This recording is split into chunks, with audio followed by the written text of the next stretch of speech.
Sən bu dünyada balaca deyilsən. Özünü ola bilər bir balacalaşdırmısan, amma Həzrət Əli əleyhissalam mən bir şeirin oxuyacağam. Nə qədər psixoloji dəstək kitabları var, hamısından üstündür deyərdim. Həzrət Əli əleyhissalamın bir neçə misralıq şeiri. Həzrət Əli əleyhissalam buyurur ki, insanın daxili gücü haqqında danışır.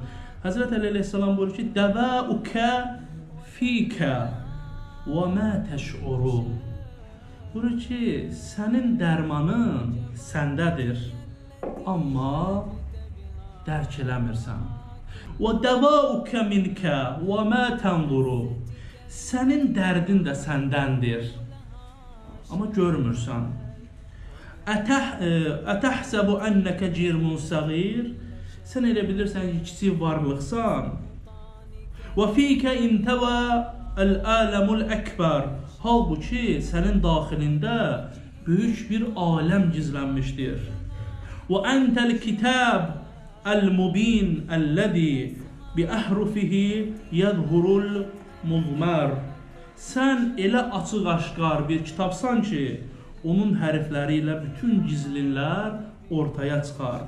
Və mə həcətun ləkə minəl xaric. Sənə xaricdən bir ehtiyac yoxdur. Sənə xaricdən gələcək heç bir şeyə ehtiyac yoxdur. Və fikrukə fikə və mə tusdir. Çünki sənin düşüncən də, səndən çıxan hökmlər də sənin öz içindədir.